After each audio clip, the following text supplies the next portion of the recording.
Good afternoon, good evening, good morning, wherever you are, and welcome to our live discussion here on Nerd Nation. We're going to be talking about various things that has happened this last week. Hopefully, you guys will be joining us in the chat and debating with us. Yesterday, as you all know, Wandavision came out. We're going to be talking more about that, as well as EA no longer having the rights to all the LucasArts projects. So we'll be talking about that, and we'll also be talking about that new Tom Holland film, Cherry. The trailer came out the other day. We'll be talking about that as well as other things as we can fit them in. I'm with my usual host today, and that is Cousin Cheeto. How you doing, Cousin Cheeto? I'm good. As well as the returning guest in Gary. How you doing, Gary? All right, guys, how you doing? Good. So we're going to start off with Wandavision. Bob and I had a little chat about this. So we wanted to get some of your thoughts in as well.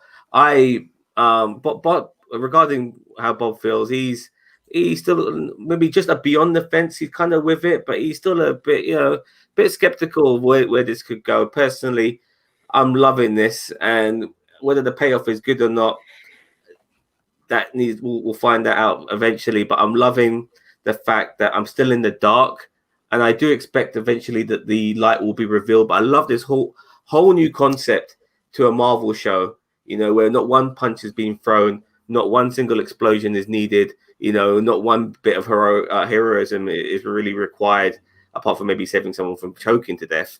So I've got my thoughts on this show as well as what this show is about so far. But Bossman, what have you got to say about WandaVision episodes 1 and 2? First of all, I don't know what the people in Marvel are smoking. But the thing that it reminded me of, and I don't know if you guys have ever seen this film. Hello, Cheshire. Sorry, mate. We will be talking Star Wars. Yeah, go on, man. Yeah. The film that it reminded me of, and I don't know if anybody else has seen this, there's a film called Pleasantville. From I feel like late 90s, early 2000s, with like Reese Witherspoon and I think it's Tobey Maguire's in it, where it's like an old black and white sort of like series, and it goes colour. When they go into it, like there's different things that they do that forces the world to go colour. Like some of it is sex, some of it is. That sounds familiar. That does sound familiar. Yeah. So that was the sort Damn, of. Like, it's because I mentioned it yesterday. Fair enough. Okay. Which again, I didn't know that you were going to reference it. Sorry, Bob. But that's the thing that it reminded me the most of was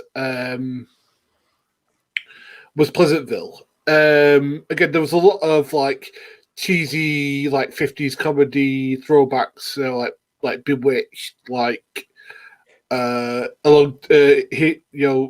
Dream of Jeannie, that's those sort of programs from that period.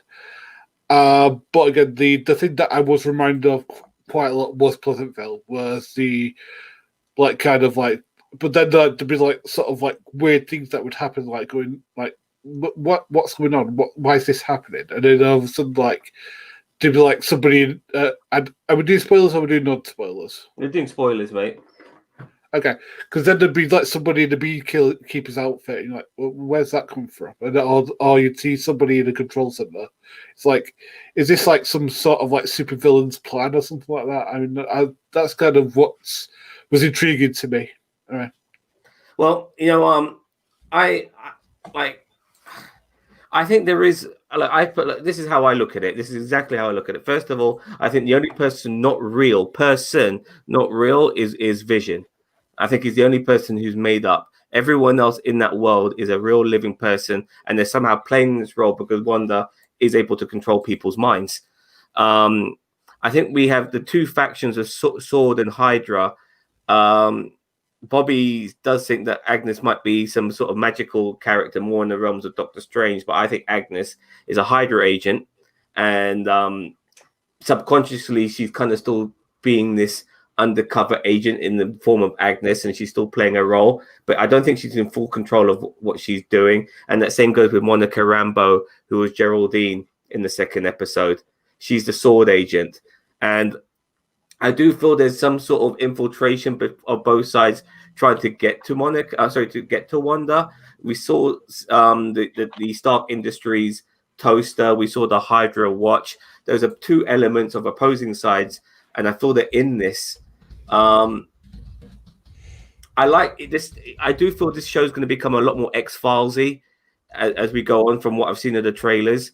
The voice on the radio who was saying, Wanda, what's going on, Wanda? Who's doing this to you, Wanda? That's Officer Jimmy Woo from the Ant-Man films. And it's amazing, from being a beat cop, he's now fucking working for Sword. How the fuck did that happen? He's not a beat cop. He was an FBI agent. Okay, like, my bad. Yeah, so I mean, it's not that large of a jump. Like when you said that before, I'm like, like when you said that in the chat, I'm like, wait a minute. I'm like that's not that huge. I mean, maybe he got a promotion, but I don't think it's that huge of a jump for him. Well, regarding everyone being real in that universe, you saw it with Dottie. Like she kind of, like there's moments in her demeanor where she thinks, "What the fuck's going on here?" She's like, "Is this real? Is this not real?" She even asked Wanda, "Who are you?" and stuff like that. She's definitely somebody who's been pulled into this. She could be the Hydra agent for all we know. Agnes could be the the real magical person for all we know. I want AIM. I don't want Hydra.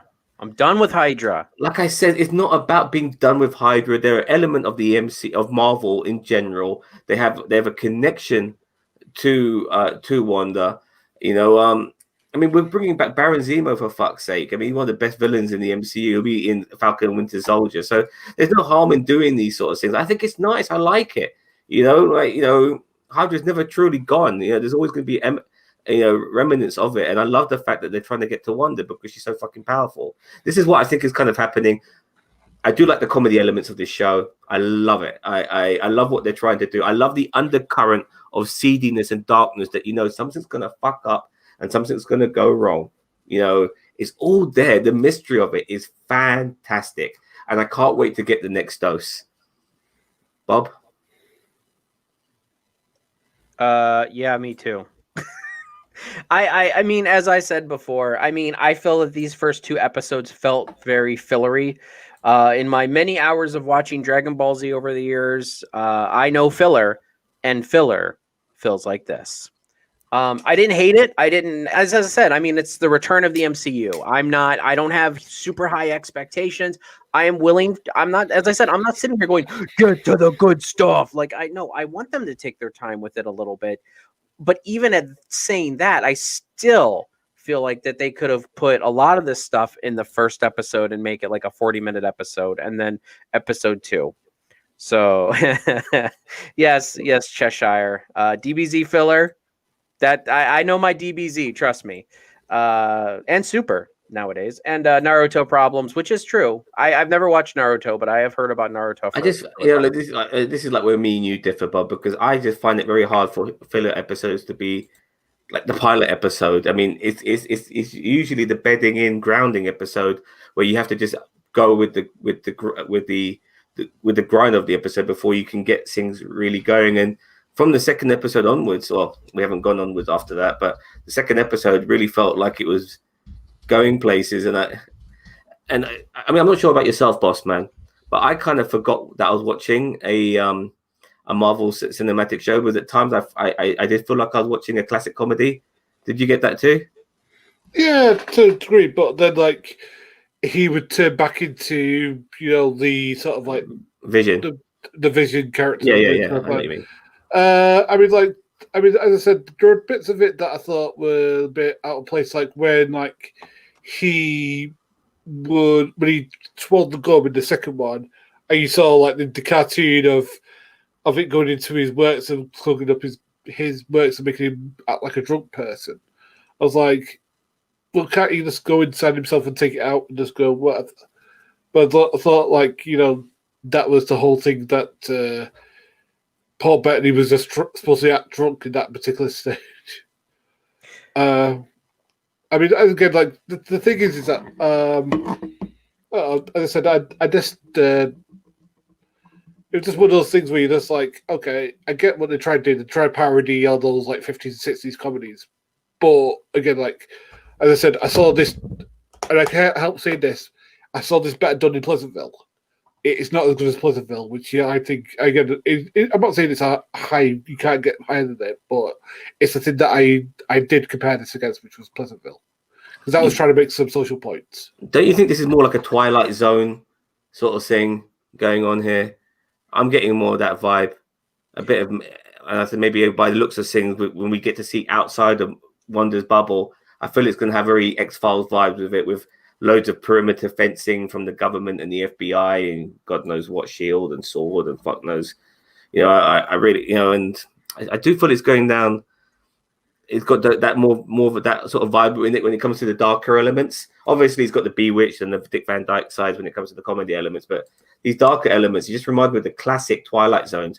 You're in a world where you don't know where you are. A man walks by looking at you. You hesitate. Should you approach that man and ask him where you are? You have no idea because you are in the Twilight Zone. Da-da-da! And, that's how it felt. This is this sort of shit. God damn it!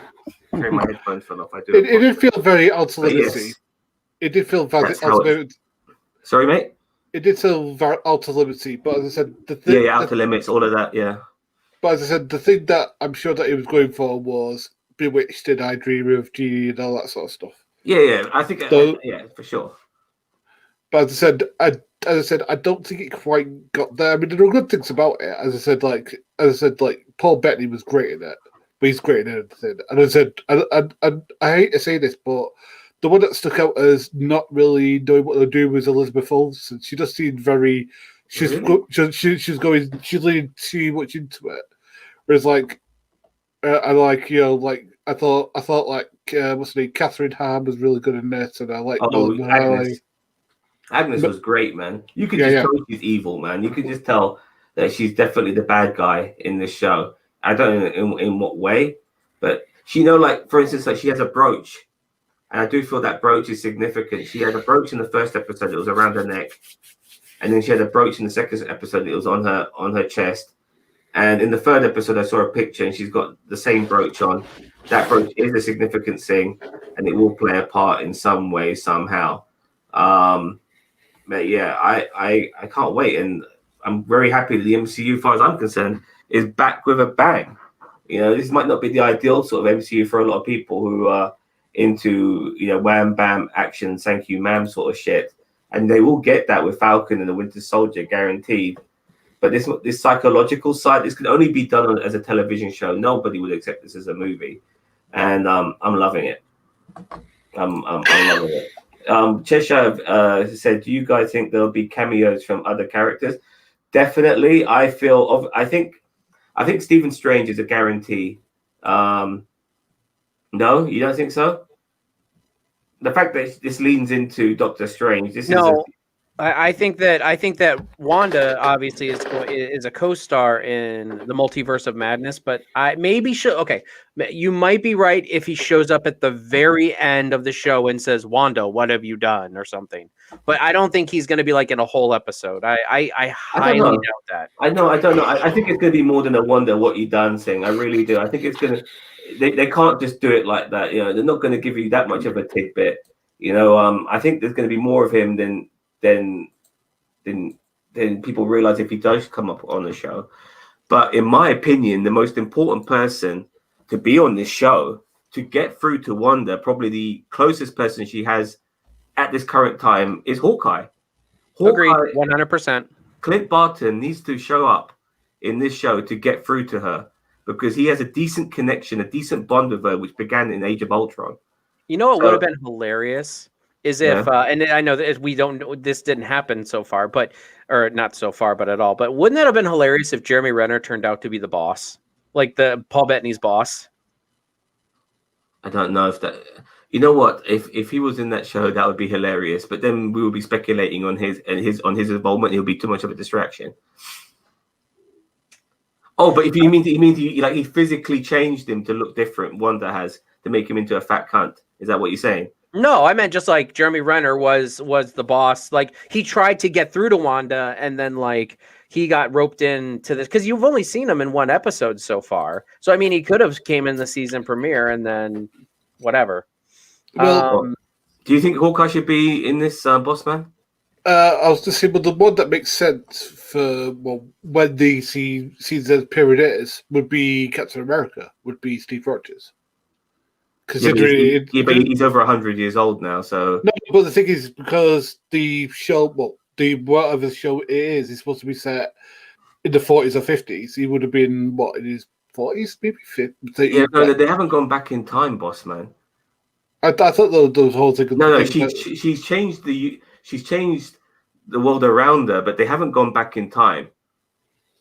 Well, I mean, it could be Hawkeye. It could be. I was trying to think who somebody who would get through to both of them. Maybe like, what was the name of the new computer intelligence that Tony Stark came up with? Friday. Yeah, maybe she comes in, maybe she sends like a robot person. Well, I think Friday would be a better person to communicate to Vision, but Vision is dead. I mean, that Vision, whatever that Vision is, we see from the Scarlet Witch is fuck knows. But yeah, I just can't really think of anybody outside of Hawkeye. They bonded in Ultron. They definitely had each other's back in Civil War, you know, and they had that little moment together at the end of Endgame. I just. I mean, honestly, there isn't anybody else. But Doctor Strange will be a good alternative, but I'd feel a lot better. I mean, considering Doctor Strange is almost feels like a nailed-on person. They kind of explain certain things that Wanda's going to be in Doctor Strange too, for fuck's sake. So you almost feel that he's a given. So somebody who isn't a given is Hawkeye, and outside of that, I can't think of anybody. I genuinely can't think of anybody. Who would be close? Maybe one of the female characters, maybe Sherry from Wakanda. You know, maybe. I'm not sure, man. You know. So yeah, but and Cheshire has also said it'll be cool to see him as a background character. He's referring to Doctor Strange, with no lines and stuff like that. A bit like what what's his face did. Jake Gyllenhaal did in Spider-Man: Far From Home. I agree. Actually, you know what? I agree with Cheshire. I think that if we saw like Stephen Strange just in regular clothes for the time era, just kind of sitting there on a bench, and like they just pan to him for like 30, like not even 30 seconds, but he's just like sitting there watching, and he's just like trying to figure out what's going on. And, you know, I think that would be actually an interesting nod. If they did do that, I would give them mad props, because I feel like that would be better than him having just like a full episode, because Wanda's going to be in Doctor Strange. We don't want to blow our load before, you know, the climax with, you know, them going into, you know, having a whole episode with Doctor Strange and Wanda in it. He doesn't have the time stone now, does he? Mm-mm. So I'm sure they'll do some work around with that with magic, but yeah, no, the time stone is gone. So yeah, that's going to be interesting. Any more to say about Wandavision, guy, before we move on? Nope. That's it. Yeah. Okay. Great. Well, I can't wait for the next episode, and it'll be really good. So let's jump on to Star Wars, Indiana Jones, Willow, and everything owned by LucasArts, because finally EA don't have their claws on that shit anymore. They'll be they won't own the LucasArts properties by 2023, so other companies are already getting involved, because by 2023 comes around, they'll be able to release their games, and EA can't do shit about it. What we've heard so far is that there'll be an open world game by Ubisoft, the Star Wars game, that is. I have no idea what that's going to be like. I mean, as far as I'm concerned, if they don't go into space in an open world game, that's going to be. I mean, it shouldn't be open world. It should be fucking open. I mean, let's just talk about this first. It should be open universe, correct? Not open world.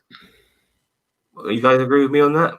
I mean, I think they say open world just to say open. You know, like I think just so that people don't get confused. I don't want to be running around Tatooine for the whole fucking game. Maybe maybe Coruscant would be a lot better. Well, yeah, EA are evil, Cheshire. Damn evil. Well, I was going to say, well, the thing is that I kind of don't like open world anymore, because I prefer more linear storytelling in my games. Like, if you look at, and I'm going to name a game probably you guys might have not played, but the last God of War game, that was a immensely like open world, because you could go anywhere, but it had a very linear story in that open world that you had to go do certain things to do these things. You had these like side quests you could do, but you had a very like what you wanted to do. You had a very simple thing, and I think this is what they should do with the Star Wars game is have a very simple. You need to get from A to B, and eventually you go on the way and what builds your character. Because I think that these open worlds are just boring. I think with Star Wars, I feel that's going to be different because I think linear gameplay has been quite a staple in Star Wars when it comes to a lot of their games. And the only sort of open world we've had is like in these giant sort of not even open world, they're battlegrounds in the Battlefront, Star Wars Battlefront and shit like that. And it's go on, Bob. The only open world game that that even felt remotely like an open world game was Knights of the Old Republic. And I mean, I haven't played every Star Wars game, so don't get me wrong. If there's another one out there that I do agree with you, but the only reason why that feels open world to me a little bit, as I said, I'm not saying it's completely open world, is because you get to choose which planets you go to, and there's like 5 or 4 or something like that. But still, I get what you're saying. Like you don't have you don't have like a universe map, and you can say, well, I'm going over here, and I'm going to see what's going on here and here and here and here and here. You know, you don't got multiple places beyond 10 that you can go. Yeah, I agree. I mean, and by the way, I'm not sure if Ubisoft would ditch this or not, but there's a game called Beyond Good and Evil 2. And when we first saw the scopes for that game by Ubisoft, they were doing universe. They really were. I mean, they weren't doing open world. They were doing open universe. And I couldn't believe what they were doing, but at the same time, it was Ubisoft, so I couldn't believe what they were doing because they pulled the wool over our eyes before. Regarding Cheshire, what's he or she saying now? You think there'll be any space fights? Space fights? Yeah, I'm thinking. Well, I also wanted to bring up there was a game back in the 90s. It was called Wing Commander Privateer, and I loved that game so much. If they did if you're like a smuggler and you did and there is a story behind it and everything, but you don't even get into the story until you get to a certain point in the open world game.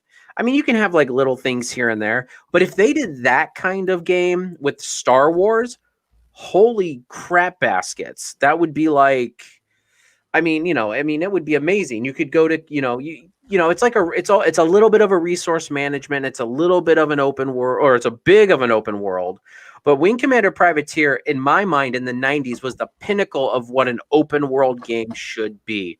You don't get into it for like right away for the story. First off, you got to get yourself established. You got to get your ship updated, and like if you're this smuggler who's just starting out in this little like, give them like a, I don't know, some kind of crappy little ship like in Serenity or in Firefly. And then, you kind of have to make the best of it, but then you kind of upgrade the weapons. And then you get to buy a new ship. You can start hyperspacing to like other planets. That's the kind of Star Wars game I want, is where you start off as this low level trader between a couple planets and one sector. And then you you eventually build up your money. You buy a better ship. You get the heck out of Dodge. And then you get to places like Coruscant, Tatooine, Kashyyyk, Mos Besbin? No, Besbin? Is that? I don't remember. Tatooine. Anything Moss is in Tatooine. Yeah, you're right. Everything in Moss. But yeah, and Cheshire apparently knows Wing Commander because I grew up on Wing Commander. I have all of the games downloaded on GOG, so we can talk Wing Commander anytime. Anyway, but I feel like that is the route they need to go. That is something that Star Wars has not delved into yet. No, I agree. There's so much they can do, Ubisoft. But it's not just Ubisoft who owns Star Wars. Everybody owns Star Wars now. So we're going to get all types of games, and for a start, I want to see lots of Star Wars games without, and this is going to make you happy, Bob, without a single fucking Jedi in it. I want games like, they were coming up with something initially really interesting with Star Wars 1313. We all remember that unfortunate buried project. And it looked really good at the time, and it was CD. Everyone wants that. We want the CD dark underworld. How many times do you have to hear that shit, before you start giving it to us? Even the people in Disney know this because that's why they're giving us the Book of Boba Fett and they give us the Mandalorian prior to that. They want, this is what we want, and I hope we get some of that in the Ubisoft game. But God knows what we'll get with the other games. Also, Zam, just to clarify, I don't hate all Jedi. I don't like the Skywalker Saga Jedi stuff. It's been too overblown. It's been too saturated. If they did a Knights of the Old Republic, I'd be interested because it's outside the realm of the Skywalker saga. Even if they went into like the future and did Jedi stuff, it's outside. I'm just sick of the Skywalker saga Jedi shit because they keep on like turning. Oh, here's Ahsoka. Here's blah blah blah. Here's blah blah blah blah blah. And it's like they keep on turning up all these rocks and like, oh look, here's a new person. Oh look, here's a new person. And it's like, oh yeah, but back in the original trilogy, it was supposed to be like Luke and Vader. And I get it. The universe is big, but that's my only beef with the Jedi right now is that everything in the Skywalker saga is just so saturated with the Jedi shit. And that's it. Fair enough. I want to quickly get to Cheshire's question here. Aren't Jedi and Sith supposed to be kind of rare? Should be able to totally make a whole game without a single one or the other for sure. And I do agree. But don't get me wrong, they are supposed to be super rare. But unfortunately, every time we get any storytelling in this universe, we tend to be always around the rarest people who always tend to bump into the rarest people. It's like, what the fuck? We got Broom Boy for fuck's sake. You know what I mean? It's like all the rarest people all tend to be around each other all the fucking time. You know, there's like people. I mean, the Jedi are supposed to, and like just Force users in general. For in a universe, some of these fuckers are just myth. You know, it's just like it's backwater shit. As far as they're concerned, they're in the arse end of the universe. They don't even know about these motherfuckers. The Mandalorian doesn't know about these motherfuckers now. He's met 2 of them in the space of a few weeks. It's just it's oh god, it's just like It also sucks that it's Ubisoft making it because fuck Ubisoft. I know you're like me when it. I mean, look, you're more like Ginger actually when it comes to Ubisoft, and there's a lot of people who don't like Ubisoft. I know with Ubisoft, unfortunately, they have a trend and a pattern that everybody knows the formulaic Ubisoft games. Oh no, that's not the problem. What's the problem, mate? Have you not heard about this? That they got done for like in their higher ups that got done for sexually harassing people. Yeah, I know about that. I know about that, but the guy got fired. Yeah, but you can't blame a company. I mean, the guy got fired. If he stayed, I would have issues. But considering they got fired, they did the right thing. But yeah, I mean, he stayed on for too long for sure. If they had proof that they were skirting this under the rug, and then eventually they fired him because they had to, that's one thing. But I mean, if they heard about this and fired the guy, then I mean, they can't. No, it was the earlier. Was it? They knew about it. Yeah. Oh well, that's pretty shitty. I agree with Bossman. Fuck Ubisoft. I mean, they're really bad, but at the same time, a couple of people. It's not a studio of tens of thousands, and Ubisoft is massive, and it tends to be the people at the top who earn the coin who tend to be the cunts. It's never the people who make the games. You know what I mean? No, I agree with that. It as I said, like if Bethesda could make like a Fallout game, Fallout-esque game that's like Star Wars, in fact, then sure that'd be cool. I mean, and plus we've got Microsoft to make sure it works properly. So that could work properly. I mean, as I said, I agree again. I like Jedi's, but I like them minimally to maximum effect, not maximally to minimum effect. Well, look, in my opinion, Jedi's and Sith are definitely. I mean, personally, I would like to see a bit more Sith-focused shit, but Jedi's and Sith will definitely play a part with future developers because when it comes to other game developers getting their hands on Star Wars, they're not going to think outside the box, are they? A lot of them are going to straight up go Jedi, Sith. They're going to go straight there. You know, I would like to see maybe more Old Republic stuff, not necessarily in the style of Knights of the Old Republic, but definitely in the Old Republic timeline. I'm more open to open world in that period as well, open universe for sure, because it's uncharted territories and stuff like that. I want to go to a period where there's loads of Jedi, loads of Sith, and the Old Republic is the best period for that.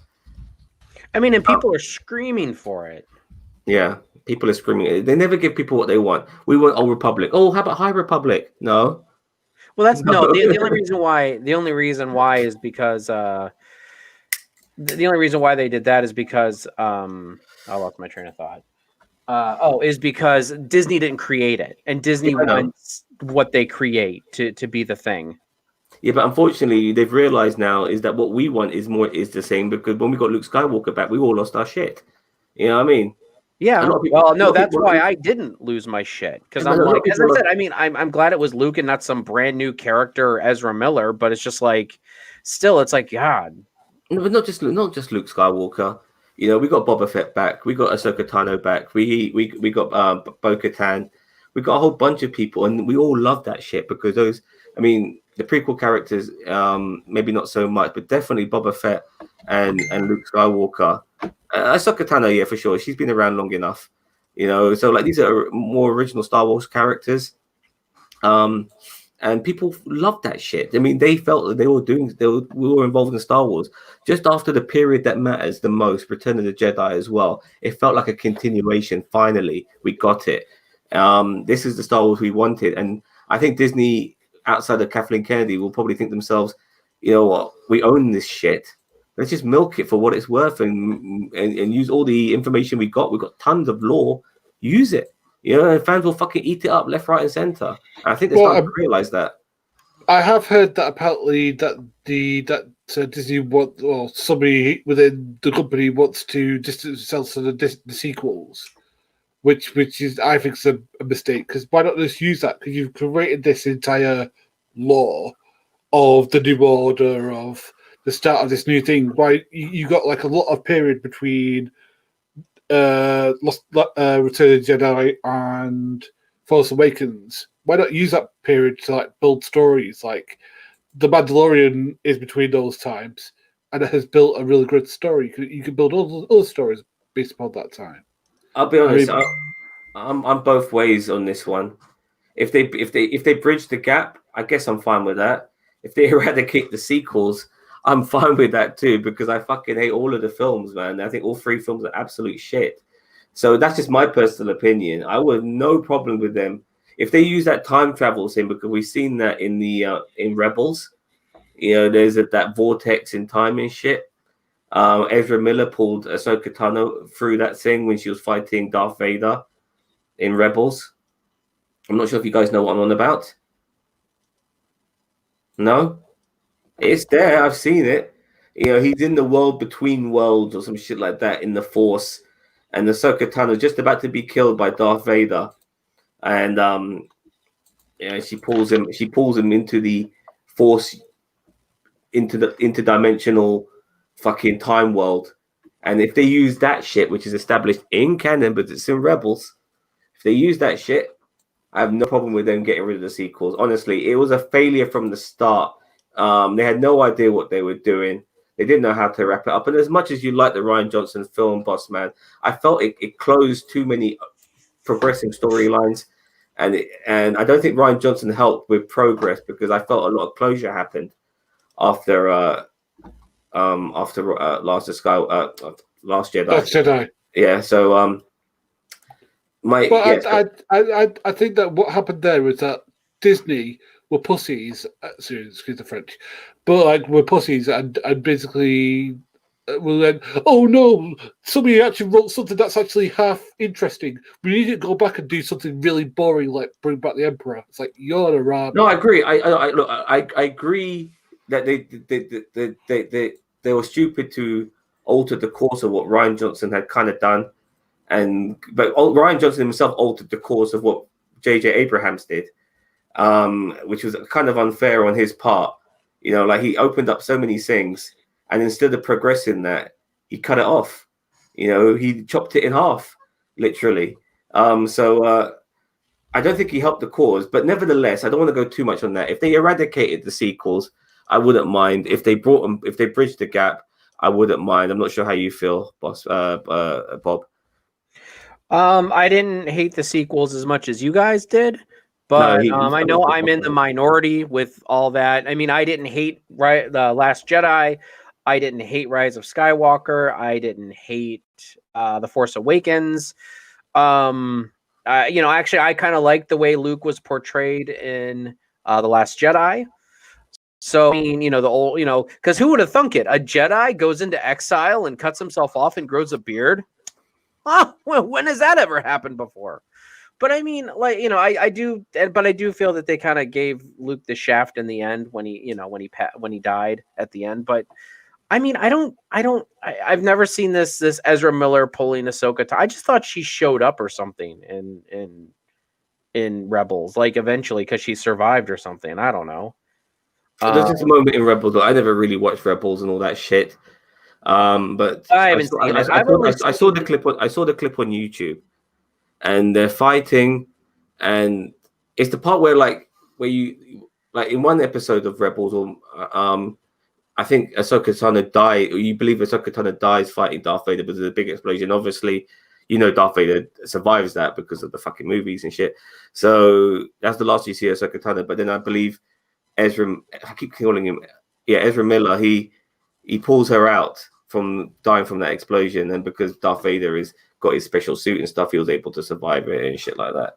I don't know. I'd have to go back and watch it but I haven't watched Rebels. I have watched a little bit of Clone Wars. I mean, I've heard they're good, but I mean, I'm There's not. Resistance, which is set, I believe, in the sequel era, which is the Resistance cartoon. Yeah, probably. I just can't be fucked. But no one, honestly, like, there's a lot of Star Wars lore that was created because of the prequels, as unpopular as they were. Nothing's really been, with the sequels all out now, especially even before Force Awakens, even before Rise of Skywalker and in Last Jedi, like nothing was like being created, lore wise when Force Awakens came out, and then when Last Jedi came out, nothing was created after that, and now Rise of Skywalker's come out. There's no Star Wars, there's no theories, there's no additional canon, there's nothing. These films has not branched into anything. Nothing's coming out of it. There's not much Captain Phasma. There's some prequel stuff and stuff like that. Maybe some earlier books regarding Phasma, but there's really nothing. And so in my opinion, whatever they do here now from the Mandalorian onwards with the spin-off television shows, they need to focus on that more. Fuck the prequels. Sorry, fuck the sequels. There's 40 years in the future. Nothing has to be associated with that. We could do good 10, 15, 20 years and not even get anywhere close to that shit and just make a whole fucking universe. You know what I mean? Oh, I know what you mean. I smell what the Zam is cooking. Yeah. So, but look, we're not just getting. Look, we're kind of straight off. We're talking about the video games here. I'm not sure if there's any sort of ideas for Star Wars video games that you guys want. What about yourself, boss man? Outside of an open world game, we've already got Squadrons, So. Well, I didn't get. Well, what I hope they do, but I think they will probably won't do now is do another like tier-based RPG like they did with Knights of the Old Republic, doing stuff like that. Because that went so well. There's really well told stories. I wouldn't want the thing with I just found the mechanics of that game to be very irritating. I didn't know if I was pulling off the moves or not. It was really hard to tell. I really had no idea what I was doing at times. Am I pressing the right button at the right time? Am I timing this correctly? You know what I mean? It was very hard to tell. And if they go down that route again, with that old school gameplay, they've got to make the mechanics a lot more accessible, easier to understand, easier to digest. And, it's more acknowledging that if you do go for the timing route like old Republic, then when you do hit the button, you have done it right. Something acknowledging that. A bit like Guitar Hero, when you press it at the right time, you get a correction, and when you get it wrong, it tells you got it wrong. Something like that. I'm not sure if you guys know what I'm on about. I mean, I have never played Guitar Hero, but I know what you're talking about. Okay, cool. So yeah. So how about yourself, Bob? Any Star Wars sort of games you want? I mean, the Wing, as I said about the Wing Commander Privateer one. I mean, that one would be cool. I don't know. I mean, you're right. We need to see the underbelly, and a Privateer game would definitely give us that. I'm trying to think of any other games that I would like to see. Cheshire says, any chance that games will exist in a bubble of its own continuity? You mean in Star? Let's hope. I mean, but I'm sure Disney's going to push for the High Republic. Or video game. I mean, I'm guessing that's what Cheshire said. Is I think games games. will exist in a bubble of its own continuity. So Well, I mean, the one maybe, I- probably the High Republic. I mean, I think there's comic books for the High Republic. Yeah, they're bringing out comic books now and shit. But I mean, I'm sure there'll be games. I mean, if it becomes popular, I'm sure there'll be Really feel this shit is gonna fall. shit upon I shit. really feel this is a backward step. I hope I'm wrong. I'm really hoping I'm wrong. But after what we saw with I'm more interested in what the television shows are than this High Republic shit. I don't know how you guys feel. Well, I have heard apparently this is something that is rumored that they have cast the guy who's going to want to play Thorn in the Who's gonna be? Who's gonna be? Lars Mikkelsen, not Mars Mikkelsen. Yeah, his brother. Yeah. I don't know. From what I understand about Thor, he's a very well in shape, not old guy, but like he's like I'd say like middle aged. So I don't know if he's like appropriate to look like that. I'll tell you who's a great Admiral for him. If he was a younger, it would be Charles Dance. He would be absolutely perfect. If he was just maybe a good 20 years younger, he would fit the role absolutely perfectly. But I'm not sure if he could still do it now. He's still tall, but Thrawn is not a short guy. He's a tall man. He's 6'4", something along those lines. So I'm not sure if he could still do. Yeah. You gonna say something? Do you know who I'm talking about? Charles Dance, by the way, Bob. Who? Charles Dance. Type in the name. Have a quick Google.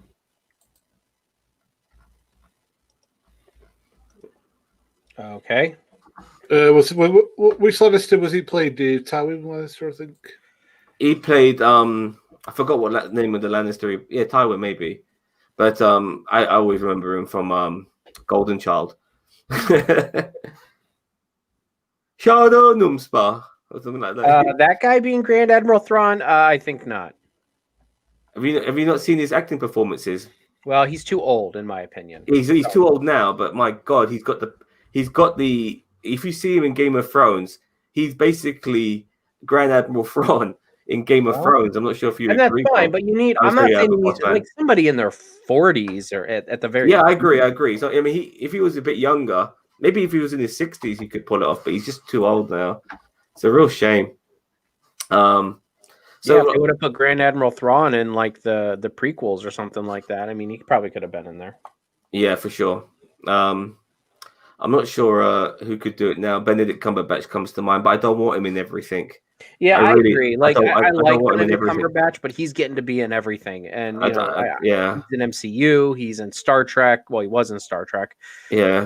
I mean, I don't want him to be oversaturated with them. Michael Fassbender would be a very good one in my opinion. Yes, I think that's the one that I was on board with when we talked about this before. Michael Fassbender, I would absolutely want as a Grand Admiral Thrawn. Yeah, he's that guy in some blue paint and giving him a Magneto helmet. Let's go. Yeah. How about yourself, Bossman? Anyone who could play it? Actually, Hugh Jackman. Hugh Jackman. It's a bit left field, but I can see him. Well, because I could be. Have you ever seen The Prestige? Yeah. That's not the Magic Fish film. It's a film about the magic. Yeah. Well, if anyone in the chat has any suggestions, please chime in. We've got about we got about 6 people watching. He's so good as like a maniacal bad guy. Like, because like in that, like he goes from being like the person who had his wife killed to be basically a manic, like psychotic, obsessive, and that sort of like captures the essence of Thrawn, in my opinion. So I'd say definitely Hugh Jackman. And plus, he's got the physique for it. Yeah. He's a tall guy, Hugh Jackman. He's pretty well built. I mean, if you look at his physique in those, yeah, mate. I've seen him as Wolverine, man. He's fucking built. When he wants to be, he can be built like a brick shit house. Yeah, he's definitely. You know what? I would love to see him, but he's a very good actor. But he's been doing a lot of hard man roles, and and don't get me wrong, Thrawn is a fucking hard man, but he's a different hard man. He's a different type. He's not like an aggressive hard man. He's a passive hard man.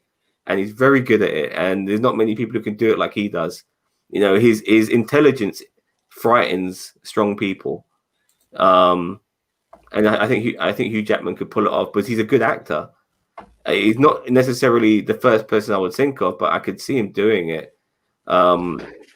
Anyways, let's move on to some other things, shall we, regarding this, because it's not just Star Wars being given to the world. The other iconic things under the Lucas umbrella have also been given to the world, like my personal favorite, Indiana Jones. You mean Uncharted 5? Whatever. Oh, no. You have to understand, yeah, that all of this shit stems from him. When we saw Indiana Jones, when I first saw Raiders of the Lost Ark, I was absolutely blown away. That was the first film where I can think of where it had the action right at the beginning of the fucking movie, like right from the get-go. Like, it was amazing. Like, what the hell am I watching here? This film just started. Oh, what a fantastic film, and I can't wait to see more video games from this. Now, regarding how can this be different? Have you ever played Indiana Jones and the Emperor's Tomb? I have not. I really think you missed out on a really good game there, Bob. Have you got PlayStation 2, Bob? Yes, I do. Go get it. It's a really good game. You might be able to get it on the cheap. It's really, really good. Or it'll be really rare at this point and be really expensive. I mean, go on. Well, I was going to say, because originally the Indiana Jones games were actually more like, I'm trying to think, like point-and-click games. No, the point-and-click games. If you look at like the LucasArts ones, like the was it the Secret, the latest one and the Lost Crusade were all point-and-clicks, and I think that would work best because game. Yeah, because that's what worked with them last time. Have you never played the LucasArts? It's like Monkey Island and all that shit. Yeah. No. Honestly, like if you've got Steam, yeah, I do. They're on there now. I'll try and see how much they are. 1 second. That's right, because I've bought them, so I can tell you how much they are. Let me have a look. Yeah, it's Indiana Jones and the Fate of Atlantis, like £4.75. £4.75. Yeah. Okay. I'll have a look at that in a bit, but I just want to quickly say about regarding Emperor's Tomb. In that game, the fighting mechanics is really good. Like, you can pick up shit and use it as weapons. Like you can grab a table, smash it over somebody's head, and then like the table legs can be used as weapons as well. Same with the chairs. You can smash a chair over somebody and then pick up the broken chair leg and use that as a weapon, pick up bottles and stuff like that, smash it over people's head. A real barroom brawl of what Indiana Jones is kind of about, because he's a fighter, but he's not, he's a brawler, and you want that brawling sort of style. And obviously he's got the whip as well. He can use that in various ways. In Emperor's Tomb, you could whip guns out of people's hands, which was pretty cool, as well as obviously whipping for traversal and stuff like that. You can whip people towards you like Scorpion, come over here, and then whack him in the face and shit like that. Your hat could fall off your head, and it's up to you to put it back on your head, or you'll continue without it. It's really cool. I just love it, man. He's the original Nathan Drake. He's the original Lara Croft. This guy deserves a decent video game, a really good video game with a quality story. I believe from what I've seen of this shitty trailer by Bethesda, and by the way, I have no faith in that company at all, so they better fucking pull it out of the hat. But it's set in 1937, so it's in the prime timeline of Indiana Jones, where he had most of his adventures. I want this game to work so fucking badly, and I hope it's a big, deep fucking game as well. Not necessarily too linear. I don't want a linear game. I wouldn't mind an open world game, but I don't know how you do that with Indiana Jones. I want him to be globetrotting, and like Emperor's Tomb, he wasn't just wearing the fucking feroda and the leather jacket. Sometimes he didn't have the jacket. Sometimes he was wearing his white tuxedo, because it all depended where he was. It was very James Bondy. I want this game to fucking work. I'm not sure how you guys feel about this or what you want from an Indiana Jones game. I'll ask you first, Bob. I want Harrison Ford to come back, and I want him to do all the mocap for all of this game. And I want it to be only Harrison Ford There can be no one other than Harrison Ford. I really don't care. I'm not a huge Indiana Jones person. I'm not even a huge Harrison Ford person. I don't know. He just seems really up his own ass. I mean, I used to like him as a kid because he was Han Solo. Yeah, pew pew pew. But I mean, Oh, he's a grumpy old bastard. There is no doubt about that. he looks a lot like my dad, actually, which is with a goatee, which is funny. I don't think he's made a really good film since The Fugitive, and that's a long time ago. Yeah. You know, that's a long time ago. What about Crystal Skull? Fuck off. That's look, as the ultimate Indiana Jones fan, I was disgusted. Oh, now you're the biggest Star Trek fan and the ultimate Indiana Jones fan. Hell yeah. Now, I personally was so disappointed. I thought at the time it felt, because it was only a few years after the Star Wars prequels, 3 years after Revenge of the Sith, it felt like Star Wars prequels all over again. It really did. Everything about this, the cinematography for this film was awful. It really was. The color scheme of it. What the hell am I watching? You got flying fucking gunpowder at the beginning. You know what I mean? It's like, what the? I knew this film was going to be shit when I saw that. I knew it. You know what I mean? And you know what? Honestly, I don't give a fuck about him being in the fridge, being blown out and shit like that. There was far worse things than that. That was far. Like the storyline was awful. I love Kate Blanchett. I love Kate Blanchett. Not in this film. Not in this film. The action scenes were all CGI, no real proper sets, like it was in the original films, real locations. It was just bullshit. It was really, really bullshit. I've never seen Ray Winston. I fucking hated him in this film. Fucking hated him. And I love that actor so much. John Hurt, another great actor. I hated him in this movie. You know what I mean? All these great actors in this film. It was a pile of shit. I just really sorry. I apologize for going on a rant here.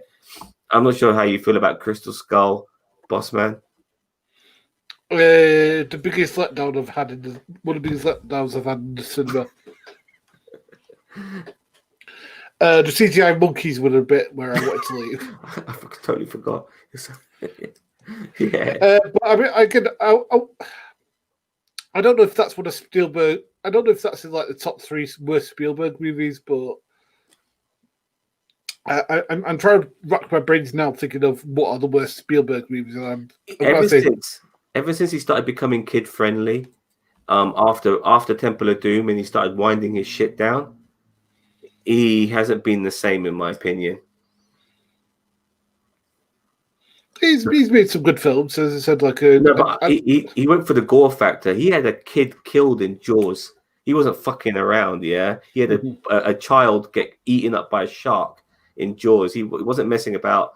And we're not talking a teenager. We're talking, younger than that. Teenagers always get fucking killed, and they're usually played by adults anyway. So, and then obviously in Temple of Doom, he got so much stick from journalists regarding that film about how bad. That film got a PG-13. PG-13 became a reality because of that movie. Yeah, and he got so much stick for how how dark the theme was. He went on a lighter route after that, if you know what I mean. Yeah. By the way, just as a segue, I've got to agree with Bob though. What's the word? Harrison Ford can be an asshole. He's an asshole, man. Yeah. I love the guy. He's been in some of my favorite films of all time. But boy, oh boy, can he! The stories of apparently the biggest one I heard was he was on Blade Runner. Has been a total dick on that. He has been a total dick on. I think to Josh Hartnett on whatever film they did together. Yeah, I remember that film was shit. They played a couple of detectives. Yeah, that was a really shit cop. But I remember that. Well, and I mean, as I said, he's just up his own. What's that? Sorry, guys. What's that? Sorry, Dad. He's just up his own ass. That's my big thing. I mean, you can be an asshole because I'm an asshole, but it's just I mean, like, yeah, when you're like up your own ass and you're a dick to everybody else, like, I mean, that's why I don't know. No, but yeah. I mean, like I said, he hasn't made a good film in years, in my opinion, and he's had to like harken back to his good stuff, which has been Star Wars, which has been Indiana Jones, and it's been Blade Runner, and they've been shit as well. I thought the last Blade Runner film was really good. I've never liked Blade Runner, both films. I've never liked. I haven't seen the second one, but a lot of people don't like it that much, and so it's 50-50 actually.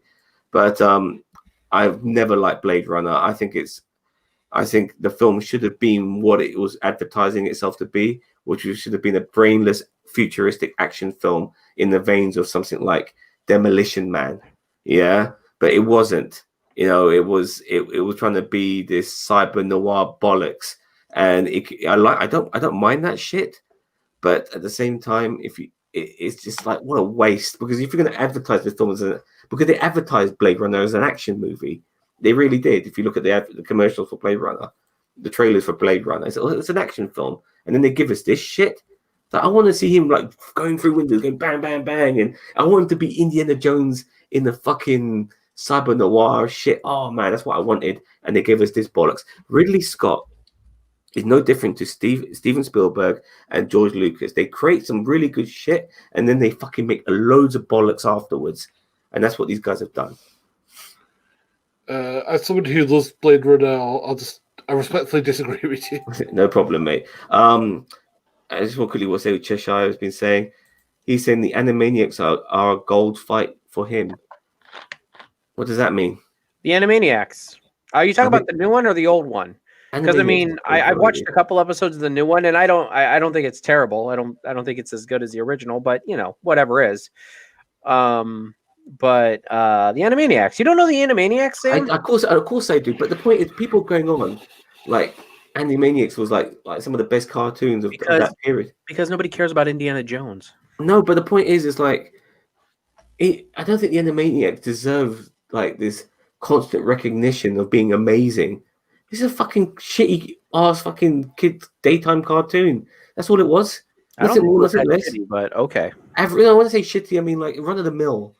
Okay. It didn't. I mean, I'll give you that. I mean, as I said, I don't think it was the best. Definitely not the best. So the way people go on about it, like I just feel like the Animaniacs have just been brought up a lot the last couple of years. Like it's some sort of fucking worthy nostalgia recognition. No, it's not. I don't mind it being forgotten. It's not that. It's not all that. Animaniacs is great. Don't slug it off. Anyway. But it came to that period of like late 90s, it was that and Batman the Animated Series. I feel like Batman the Animated Series is a whole different ball game. Now we're talking. No, that was my job. Batman the Animated Series is in my opinion one of the pinnacles. But I mean, I'm one of those people that are Spider-Man. Like, no, 90s Spider-Man cartoon did not age well in my opinion. It did not. The theme tune was great to it. No, it hasn't aged well. Yeah. I agree. It hasn't necessarily aged well. I don't even think Batman necessarily has aged that well. The first few seasons, for sure. But really, the very, very first few seasons, I don't think they've aged that well. But nevertheless, is it Heart of Ice in season 2, which is one of the best seasons? Heart of Ice. I'm just talking about the animation style a little bit. I think it's starting to. Right. You're talking about which one are you talking about? I'm talking about Batman the Animated Series, that very, very famous episode called Heart of Ice, which was about Mr. Freeze. Batman the Animated Series, in my opinion, is one of the pinnacles. I mean, it's one of the pinnacle bars you have to hit. I'm saying that too, Bob. But I'm just saying, like Spider-Man, I don't think it's necessarily aged as well as you're thinking back to. Me and Marcus watched it a couple years ago, and it was still good. Like really? We watched it as grown ass adults, and I mean, we were like, because we were just like, we didn't really have anything to do, and we're just like, let's watch Batman. So we watched a bunch of episodes, and I mean, I feel like Batman the Animated Series is like a fine wine, whereas Spider-Man's more like a banana. No, I agree with you. Regarding Spider-Man. The reason why I think both of them are pinnacles is the influence that they've caused after they came off the air. Because obviously, actually, I would say Batman the Animated Series was influenced by Michael Keaton's Batman, but Tobey Maguire's Spider-Man was definitely influenced. Tobey Maguire's Spider-Man was definitely influenced by the animated series. More so because what's his face? Sam Raimi said so. Well, yeah, and that's why that's something we want to talk about. I think Tom Holland is pretty good at Spider-Man, actually. I mean, because he said, like, for me, Tobey Maguire was a bit too old to play it when he got the role, because I think he was like 27 or something, like 25, 27. But I think he was 29 actually, but I might be wrong. Tobey Maguire was 29 years old when he became Spider-Man. Oh yeah, first time. I never liked Tobey Maguire. I mean, maybe if he was an adult version of Spider-Man, but honestly, I still didn't like him then either. Yeah, adult Spider-Man by 3. Andrew Garfield, while I like him as an actor, I just don't think he was suited for that role. And again, like he's a great actor. I mean, don't get me wrong. He's like for me, you could be a great actor, but be miscast in something. I think he was miscast as Spider-Man. I don't even think Tobey Maguire is that great of an actor. Let's be real. No. I'm talking about Andrew Garfield. Oh yeah, Andrew Garfield. I actually liked him. I liked him a lot as Spider-Man, not so much as Peter Parker. He'd be very good I loved Spider-Man. What's her name as Gwen Stacy? Emma Stone. Emma Stone. I loved her as Gwen Stacy. If she played in like an adult version of Gwen Stacy, I would have been all on board. As I said, them trying to throw Peter into high school with these adult actors, like they did it right with Tom Holland. They put Tom Holland in there. And I mean, I get it. He was like, 17, 18 years old, but at least they like started him really young. He's not in his like mid to late 20s. Yeah, exactly. Well, it's not just the age, but he also has a lot like the quick wit. He has the sort of humor with it, and he's also like, you can tell that there's an inner strength there that he pulls from, and like, I know every 5 minutes he's going stuff like, "Oh, Uncle Ben, oh my torturers." It's like in here you actually see that he's having fun, being Spider-Man. And he doesn't know everything. That he's always learning. Like in the first film where he's like trying to be threatening, and he's like putting the voice changer on to be threatening. He's like, "I told you I would have put this on." And I was like, all right, that's what Spider-Man would. That's what Peter Parker would do. I was like, I thought Tom Holland was the closest thing we've come to it. Yeah, for sure. I Tom Holland is definitely one of the closest to it. But as I said, I had a fond spot in my heart for Andrew Garfield as like an adult Peter Parker or as an adult Spider-Man. He would have been good as street punk Spider-Man, that version. He's got that vibe about him. But he's still Peter Parker from a parallel universe. So, anyways, I've been talking about Tom Holland. I think we can segue into our final bit. Oh, by the way, before I do that, let me quickly say what Cheshire says. He thinks it was nice to see Gwen, to be honest. I'd like to see a change to the story and have her live just so we can see something new. Let the movies make their own continuity. I'll have to be honest with you. Her death at the end of Amazing Spider-Man 2 was like, wow, like Tobey Maguire is just losing everybody. Sorry, Andrew Garfield's just losing that family. I felt really sorry. They're losing everybody. And do you remember what was the name of the actress? Was it Shailene Woodley? Got took off that set because like everyone said, oh, how ugly she looked, and then she did like a topless film just to say, no, this is how I look, and it was like, all right, she's pretty hot. That was just one of the weirdest things I've ever seen in movie history, where like a film will cast an actress, and then all of a sudden, like she gets fired for being ugly, and then she just goes around and just goes, "No, this is what I look like." I'm like, "Good on you." I mean, I'm not surprised, but this is like some of the first I've heard of something like this. But I'm not surprised the film industry is like this, if you know what I mean.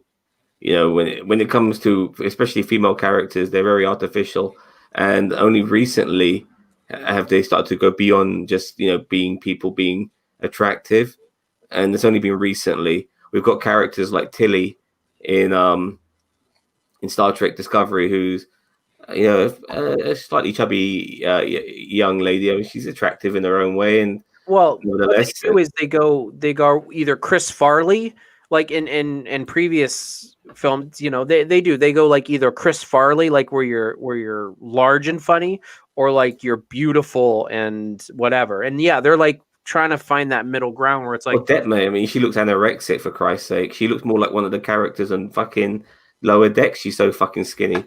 You know what I mean? But I mean, okay, but here's the thing though. But there's skinny people that are just skinny. Like it's not a matter of like, I mean, if it's healthy skinny versus, like anorexia. Like I mean, we can get into a whole topic on that. I got tons of you're right. But it's like I said, it's nevertheless it's good to start for Hollywood to start seeing outside the box that people. I agree. You don't have to be an attractive person. It helps, I guess. Regarding yourself, but if you're a good enough actress, that's all that matters. I agree. I mean, look at Ned Leeds, and I mean, he's a bigger dude, and he's great as a character. It's like Spider-Man's man in the chair, and I mean, I know he's lost a lot of weight recently, and so I mean, maybe they're gearing up for him to do something a little more physical, which will be nice. But at the same time, it's nice to see that at least some studios in Hollywood are starting to be like, you know what, we need to find people of good quality. But he's still good. He's still comedy fat boy sidekick, if you know what I mean. Now, but I mean, he's can you be fat boy without being a comedy sidekick though? Mm-hmm. Can you be fat boy in the lead? Can you be a fat boy lead? And not play it for laughs. Well, but I mean, Tilly in Star Trek Discovery is still she's not a lead. She's not a lead. That's what I'm saying. So she's not. So okay. I mean, there's still this thing. I mean, but then you've got people like what's her face? What was her name from Gilmore Girls and all the comedy movies that she did because she was a larger lady. I don't remember. I know who you're on about. She's blonde. Melissa McCarthy. Yeah, Melissa McCarthy. Oh no, she was a leading. She was a leading person, and she was larger. Yeah. But then she lost the weight, and it's like we haven't seen her since, and that's sad because it's like she did that to get healthy. You know what I mean? So yeah, a lot of them do. Yeah, and a lot of these actors get the opportunity to once they get recognized a little bit, like Ned has, the actor who plays Ned. They're able to lose the weight. So good on them. Yeah, as long as it's healthy, as I said. I mean, if they're starving themselves, then I have issue with it. But anyway. Well, we're going to go on to our final bit now, if you guys don't mind. Yeah, go ahead. This is the trailer Cherry. It's the only real significant trailer I think has come out this week. And the only reason why it's significant is because it's got Tom Holland in it. We're not going to play any sound as we watch it, but we are going to watch it. And I need to watch it again because I saw this yesterday, so I need a quick. I mean, I'm going in raw, so I'm. Are you able to listen to it for yourself, Bob? Maybe you could put some headphones in and listen to it. I guess that's probably a good point. I don't know if I unmute it, it might come through on the StreamYard. I don't know. If it does, then it does. It's not so bad. If we get copyrighted, it's not with. I don't care. Okay, hold on. Now you're making me dig my earbuds out. Oh, fuck. Christian Bale's crazy body changes, huh? Well, I hope he puts a stop to that now. No, him and people like Tom Hardy. He also did things because of parts, not because of. Yeah, that's what I mean. Yeah. Like, there's a difference between just being unhealthy and then being healthy. Yeah, no, but dude, did you see him in The Machinist? Have you seen that film? Jesus, I've seen pictures of him in The Machinist. Jesus, that's unhealthy, mate. And yeah, I know. That's what I'm saying. He said that he was eating like an apple and a can of tuna every day to get that skinny. How do you do that, man? It's like, Jesus Christ. An apple and a can of tuna, that's it. And then you see him playing fucking Dick Cheney and he's fat as fuck. I think that was a bodysuit. There was one film, though, that film with Bradley Cooper and a couple of others. He was fat in that. And that wasn't a bodysuit. But this guy, man, he's made himself look like an Adonis as well, man. When he played Batman, he pretty much looks like he should be in the WWE. And he was really well built when he was the American Psycho. Yeah. As I said, I mean, but you doing those kind of there's a difference between being healthy and not being healthy. If you're just a bigger person, that's one thing. If you're like just unhealthy and fat or unhealthy and skinny, that's a whole different ballgame, Well, we're ready with this trailer, son? Oh yeah, we've been ready. Let's do this. Tell me when to pause or if we're just running through it. No, we run the whole thing. Okay. Might want to unmute it. It's not muted. I can see it right there. It's muted. There we go. Can you guys hear it? No. Okay.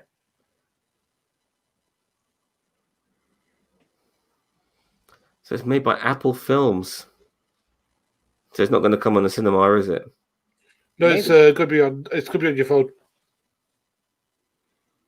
It's from the Russo brothers. Interesting.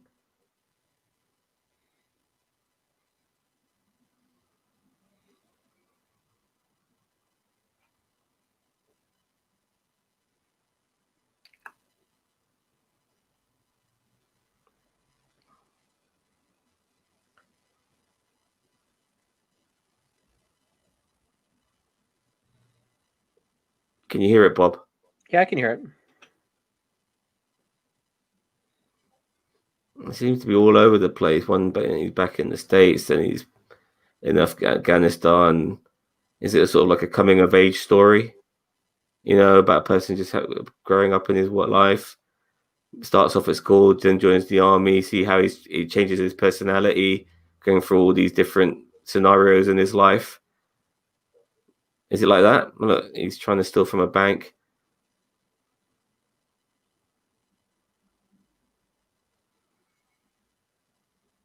He's definitely robbing the bank.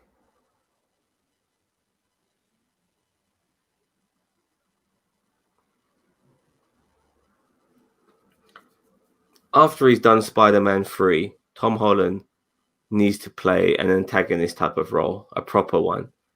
Be an actor, Tom. You don't have to be the good guy all the time. Be a fucking arsehole. Be a horrible character. Show me the acting range.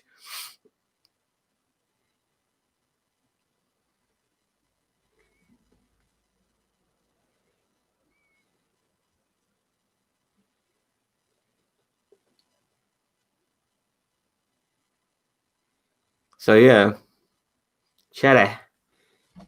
Unusual name for a film.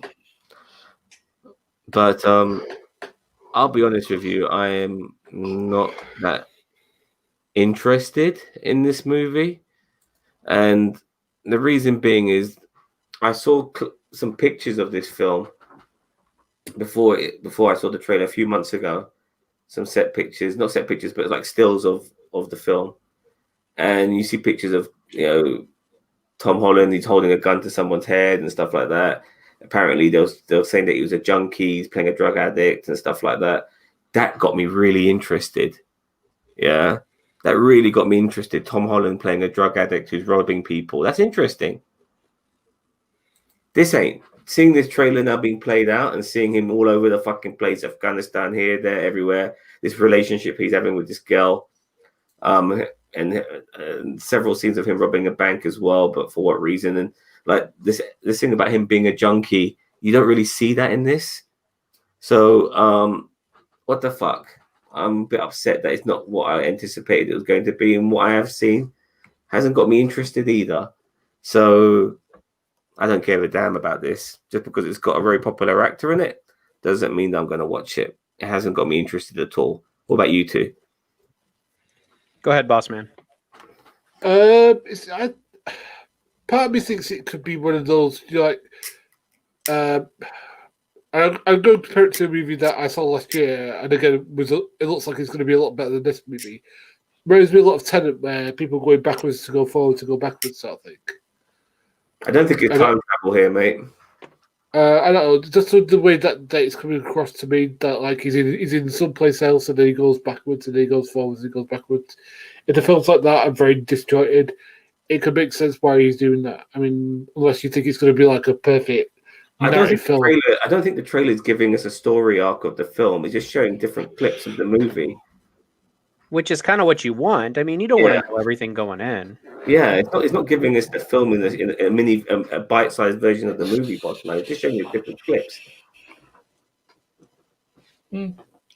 Because Cherry could to be the fact that he's just joined the army. Oh, I think it's about losing your innocence, like losing your cherry. And I feel maybe it's about maybe losing your innocence, possibly. That could be in that, maybe. I'm not so sure, but what do you think? It could be to do with blood and stuff. I don't know. I mean, I'm just saying from what I've seen, it doesn't look that great for me. What about you, Bobby? No, it looks fine.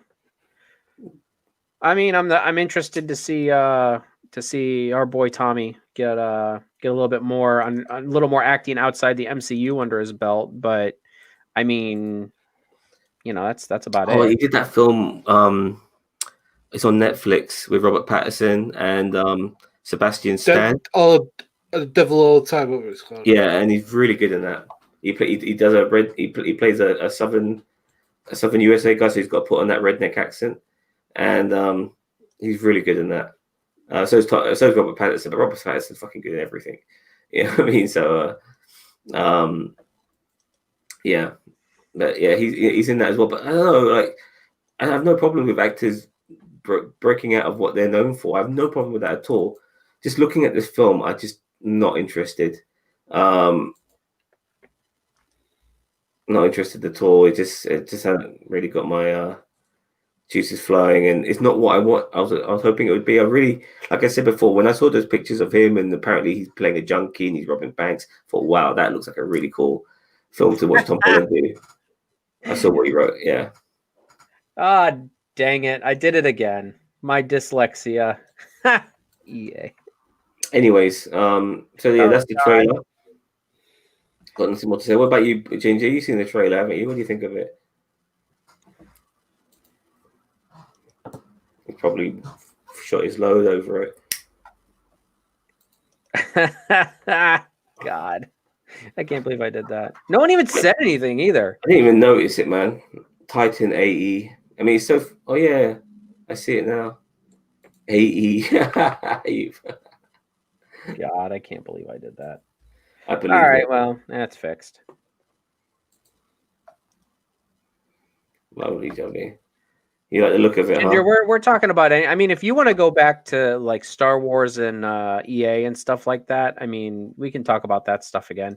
It's whatever the chat wants to talk about, and my friend, you are in the chat.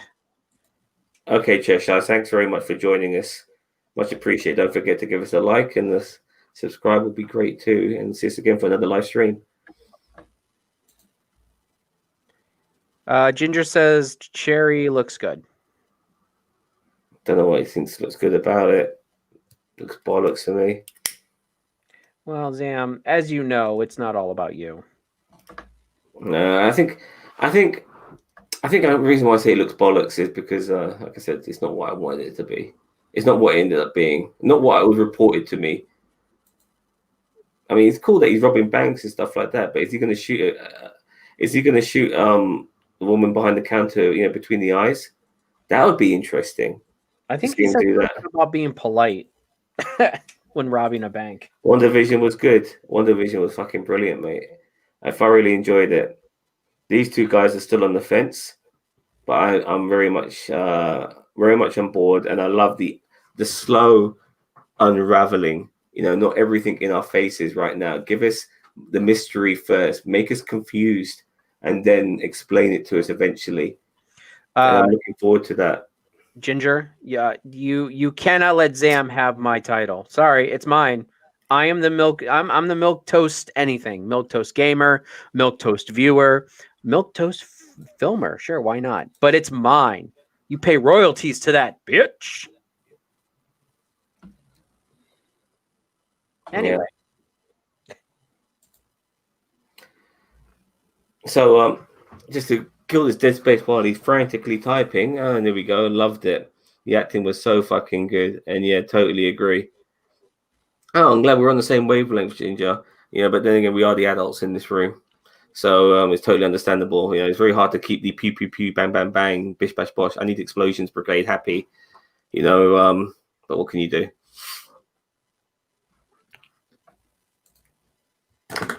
So I think we're kind of at the tail end here, anyway, boys. So let's wrap it up, shall we? Okay. Yep. Okay, good. Well, don't forget to follow us on other formats or social media. Look at our logo. You can see that logo for Nerd Nation on Discord as well as Facebook, but there's several other groups called Nerd Nation. But you want to be with us, match the logo and you'll find us. Don't forget to subscribe to us on YouTube as well. Give us this video a like. You know, we've been up for over an hour chatting shit. You know, appreciate that shit chatting. We're fucking great. Thank you very much, Ginger. We'll see you later. Thank you very much, Bossman, for joining us. Gary, thank you very much, Cheeto, for joining us. We're off now, and we'll see you for the next one. I think we'll be back for Wandavision. But we might be back before that with a fan reaction, possibly. Is that correct, Cousin Cheeto? No, I think we're looking at doing a MCU movie tier list with the return of WandaVision. We can now look back at all the movies that have come before. And we're talking about doing the tier list. It might be tomorrow, might be Monday, who knows. And then I'm all for fan film reactions. I have fun doing them. The last two that we did is on our channel. It was called Pacific. We normally try to alternate between Star Trek and Star Wars fan films. So, you know, if you're watching this on YouTube and anyone has any, you know, like after this is over and you have any suggestions of fan films you want to see us do, just drop us a name in the comments and we'll take a look at it. I think the next one we're looking at doing might be Kenobi. I don't know. I kind of threw that one out there and you guys didn't really respond. So maybe. Yeah, we'll do one eventually and it'll surprise you fuckers. So thank you very much for watching. Have a nice day. Take care and we'll see you around. Bye-bye.